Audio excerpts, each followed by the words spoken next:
Welcome to class 10। आइए subject science का कुछ सवाल हम लिए हैं 1 से लेके 8 तक। अब इन सवालों से आपको ये नहीं घबराना है कि ये सवाल तो हमें याद है, उससे कोई मैटर नहीं रखता। ये 1 से 8 सवाल जरूर देखने में है, लेकिन आपको हम इन 8 सवाल से लगभग 30 सवाल बनाने वाले हैं और 30 सवाल आपको हम याद करवाने वाले हैं।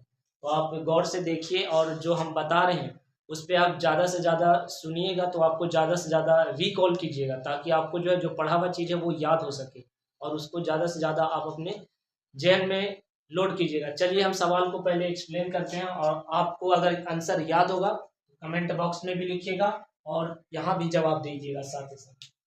चलिए पहला सवाल है कि एल्केन का सामान्य सूत्र निम्नलिखित में कौन है। सिंपल है कि एल्केन का सामान्य सूत्र होता है CnH2n+2। अब बोलेगा कि बताओ इस एल्केन समूह का जो होता है कार्बन कार्बन एक दूसरे से कितने बॉन्ड से जुड़े होते हैं। तो सिंगल बॉन्ड से जुड़े होते हैं, यानी इसमें सिंगल बॉन्ड। इसी को हिंदी में अगर बोला जाए तो एकल बंध, यानी एकल बंध से ये जुड़े होते हैं, यानी कार्बन कार्बन के बीच में एकल बंध होते हैं, यानी कार्बन कार्बन के बीच में क्या होगा, सिंगल बॉन्ड होगा। अगला और कार्बन लिखते हैं तो फिर सिंगल बॉन्ड होगा। इस तरीके से कार्बन कार्बन एक दूसरे से जो है ना सिंगल बॉन्ड से जुड़े होते हैं। अगला सवाल है कि एल्किन का सामान्य सूत्र क्या होता है। इसका भी एल्किन का सामान्य सूत्र होता है CnH2n। सिंपल ये भी होता है। इसमें भी पूछ देगा कि बताओ इसमें कार्बन कार्बन के बीच में जो होते हैं कितने बॉन्ड से जुड़े होते हैं। तो एल्किन समूह में जो होते हैं कार्बन कार्बन एक दूसरे के बीच जो जुड़े होते हैं वो डबल बॉन्ड से जुड़े होते हैं। इसी को हम हिंदी में कह सकते हैं द्विआबंध। द्विआबंध ये हुआ। ये दूसरा सवाल आपका कंप्लीट हुआ। तीसरा है एल्काइन का सामान्य सूत्र क्या होता है। तो इसी के समूह का है एल्काइन भी। तो एल्काइन का सामान्य सूत्र होता है CnH2n-2 होता है।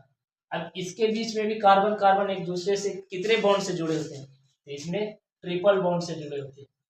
इसी को अगर हिंदी में बोला जाए तो त्रिआबंध से जुड़े होते हैं। ये भी पूछ सकता है कि हिंदी में भी तो दे सकता है त्रिआबंध।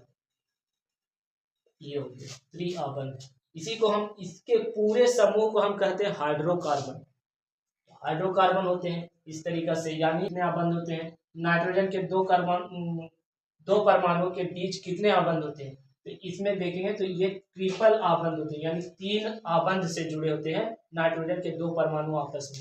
जैसे नाइट्रोजन का संकेत क्या होता है, N होता है। लिखा कैसे जाता है, N2 लिखा जाता है। इसको अगर हम देखा जाए तो इसको हम इस तरीके से देखते हैं तो ये नाइट्रोजन हो गया, ये नाइट्रोजन हो गया। इसके बीच में कितने आबंध होते हैं, 3 आबंध होते हैं। ये कुल यानी 3 आबंध से जुड़े होते हैं। वही पूछ रहा था आपसे कि नाइट्रोजन के 2 परमाणु के बीच कितने आबंध होते हैं, 3 आबंध होते हैं। अगला सवाल है कि ऑक्जेलिक अम्ल में किसमें पाया जाता है। सिंपल है, ऑक्जेलिक अम्ल जो है वो टमाटर में पाया जाता है। टमाटर में। अब ये टमाटर में पाया जाता है, ये सबको याद होगा, लेकिन इनसे बहुत सारे सवाल बनाएंगे। जैसे कि टमाटर ही आपसे नहीं पूछ सकता, इसमें कई सारे सवाल केमिस्ट्री में दिए गए हैं। हो गया सेब, फिर हो गया आपका सेब में कौन सा अम्ल पाया जाता है, नींबू के रस में कौन सा अम्ल पाया जाता है। अहम सवाल है, आप याद कीजिएगा, याद होगा तो याद करते जाइएगा। और बोलिए, इसमें हो जाता है इमली। इमली में भी पूछ सकता है, इमली में कौन सा अम्ल पाया जाता है। फिर आपका हो गया सेब, नींबू, इमली। फिर आपका अमाशय, जो कि हमारे पेट के अंदर कौन सा अम्ल पाया जाता है जिससे भोजन पचता है। फिर आपका चींटी के डंक में, चींटी जब काटता है तो हमें जिस प्रकार से चींटी का जो दर्द एहसास होता है उसमें कौन सा अम्ल पाया जाता है। तो इसमें देख लेते हैं, सेब में कौन सा अम्ल पाया जाता है, याद है, मैलिक अम्ल। नींबू में सिट्रिक अम्ल पाया जाता है, कौन सा अम्ल, सिट्रिक अम्ल। इमली में टार्टरिक अम्ल, टार्टरिक अम्ल। वही देखा जाए तो अमाशय में कौन सा अम्ल पाया जाता है, HCl। HCl का पूरा फुल फॉर्म बोलेंगे तो हम लोग क्या होता है, हाइड्रोक्लोरिक अम्ल पाया जाता है। चींटी के डंक में कौन सा अम्ल पाया जाता है, तो फार्मिक अम्ल पाया जाता है। रखना पड़ेगा, इसमें से कुछ भी आपको पूछ सकता है। ठीक है, आगे चलते हैं। पौधे में जल का परिवहन किसके द्वारा होता है। तो पौधों में जल का परिवहन जो होता है वो जाइलम उत्तक द्वारा होता है।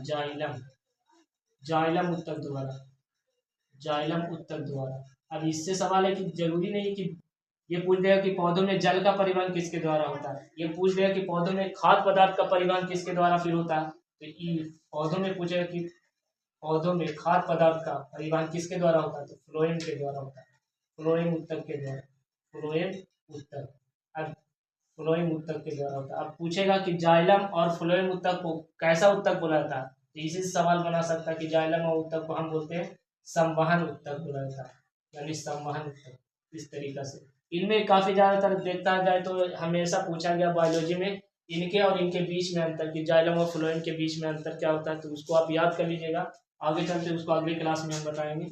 आगे कि संगमरमर का रासायनिक सूत्र क्या होता है, तो संगमरमर का रासायनिक सूत्र होता है CaCO3 कैल्शियम कार्बोनेट। इसी को संगमरमर का दूसरा नाम बोल सकते हैं चूना, चूना पत्थर। चूना पत्थर का रासायनिक सूत्र क्या होता है, तो यही होता है CaCO3। इसी को बोल सकते हैं खड़िया, पूछता है कि खड़िया, खड़िया का रासायनिक सूत्र क्या होता है, तो यही CaCO3। खड़िया मतलब जो हम लोग चौक से लिखते हैं ब्लैक बोर्ड पे, उसी को बोला जाता है खड़िया। तो खड़िया का भी रासायनिक सूत्र CaCO3, चूना पत्थर का भी रासायनिक सूत्र CaCO3, संगमरमर का भी रासायनिक सूत्र CaCO3। कुछ भी पूछे आपको CaCO3 बोलना है इन तीनों में से। अगला CFC का पूरा नाम क्या होता है, CFC का पूरा नाम होता है क्लोरोफ्लोरोकार्बन, क्लोरोफ्लोरोकार्बन, क्लोरोफ्लोरोकार्बन। क्लोरोफ्लोरोकार्बन जो होता है ये CFC का पूरा नाम है। अब इसमें ये भी पूछ सकता है कि इसका इस्तेमाल लोग कहाँ कहाँ करते थे, तो पहले रेफ्रिजरेटर में होता था इसका इस्तेमाल, अभी बहुत कम होता है लेकिन पहले होता था रेफ्रिजरेटर। रेफ्रिजरेटर का मतलब फ्रीज, इंग्लिश में रेफ्रिजरेटर बोलते हैं, फ्रिज में हो गया। फिर AC में भी इसका इस्तेमाल लोग करता था, यानी क्लोरोफ्लोरोकार्बन को। अब नहीं होता, कारण है कि इसके से होने से जो होता है कि कार्बन डाइऑक्साइड की मात्रा बढ़ती है और इससे कहीं ना कहीं हमारा जो है वातावरण को नुकसान पहुंचाता है। ये वातावरण कहा जाए तो इससे कौन चीज प्रभाव होता है, तो ओजोन परत का अवक्षय होता है, यानी ओजोन जो परत है उसका नुकसान पहुंचता है, उसका अवक्षय होता है। इसके लिए वैज्ञानिक लोग ने इसका कम इस्तेमाल करना, अब जो है देखा जाए तो बहुत कम इस्तेमाल लोग करता है इसको। ओजोन परत, ओजोन का पूछेगा कि ओजोन का सूत्र क्या होता है, तो O3, ये भी कभी कभी पूछ देता है। अब ओजोन परत क्या है, तो ओजोन परत जो है समताप मंडल में पाया जाने वाला एक परत है। उससे क्या होता है कि ओजोन परत जो होता है हमारे पाराबैंगनी विकिरणों को पृथ्वी पर आने से रोकता है। अगर वो विकिरण आता है तो हमारे शरीर के ऊपर या जानवरों के ऊपर पड़ता है, तो वो किरण से कई सारे उसके बीमारियां हो सकती है। जैसे हमारे अंदर पड़ता है वो किरण तो त्वचा कैंसर हो सकता है। इस तरीके से आपको ये सवाल बताए गए हैं, काफ़ी आपको समझ में भी आया होगा, याद भी होगा, तो आप इसको कंप्लीट भी करें और जो एक्स्ट्रा बताया गया उसको भी याद रखें। Thank you.